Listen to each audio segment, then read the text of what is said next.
Hello, you beautiful, amazing people. This is Luna, a proud member of the dopamine family. Today, we're diving into a Webtoon that I really enjoyed recently, Mage X Demon Queen. Now, the title of this video might sound intentionally controversial or clickbaity, but I promise it's true, and I'll explain why shortly. Before we jump in, I want to clarify something. This isn't exactly a review. We are just starting our journey on YouTube, and I'm not going to hand out some fancy rating like 4.5 tomatoes or 3.5 potatoes. Instead, think of this as more of a discussion. While I won't be giving a typical rating, I will share whether I recommend this series or not, whether it's bad, good, or great in my opinion. At least that's the plan for this video and my future ones. So, what's Mage X Demon Queen all about? Without spoiling too much, it's a story set in a vibrant fantasy world where a young mage, Mallory, is absolutely obsessed with the Demon Queen, Velverosa. But instead of an epic hero versus villain saga, we get a delightful tale of an awkward crush that leads to some of the funniest and most heartwarming moments. The webtoon revolves around their unique relationship, turning the typical hero compass villain trope on its head. Now, here's the key point. This webtoon knows exactly what it's doing. It's all about entertaining you without taking itself too seriously.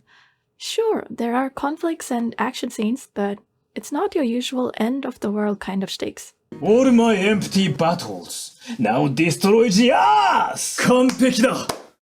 Instead, everything feels lighthearted and fun, like a playful twist on traditional fantasy plots. One of the best things about Mage X Demon Queen is that there's no world-ending level crisis here. Instead, we get natural conflicts that arise between the characters, but sometimes they're handled in delightfully unnatural ways. The story never goes if the hero or heroine, in this case, fails here, the world will end or the universe will vanish. It's funny, it's silly, and that's the kind of mode this webtoon captures. It's not bogged down by heavy, serious stakes like we see in many of the webtoons, manga, or movies. Instead, it focuses on having a good time while still delivering the story you can genuinely care about. As I was reading, I noticed that besides the main characters, a few side characters are also gay or show interest in the same sex. Why are you gay? And at the end of it all, I came across a note from the author stating that the characters will always be lesbian. Now, I'm not making this up, I swear. There really was a note like that. It's an intriguing detail that feels organic within the story, adding richness to the character dynamics without feeling forced. Now, I want to clarify something here. There is no woke ideology or political propaganda in this series. At no point in the story have I ever felt like they're trying to preach something about gender equality or anything of that manner.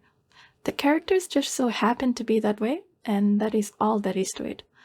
And in my opinion, it is very hard to do this, especially when there's so much woke propaganda going around these days, which I won't be getting into. Full points to the author for giving the readers a clean and natural feeling, and the story has such unorthodox elements. In conclusion, Mage X Demon Queen is a fantastic webtoon that's lighthearted and hilarious, with unexpectedly funny situations at every turn. I highly, highly recommend it for anyone looking for a fun read that doesn't take itself too seriously.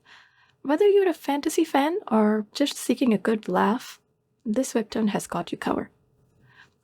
Thank you for joining me today. If you enjoyed this discussion, please consider liking the video and subscribing for more content from the Dopamine family. See you next time!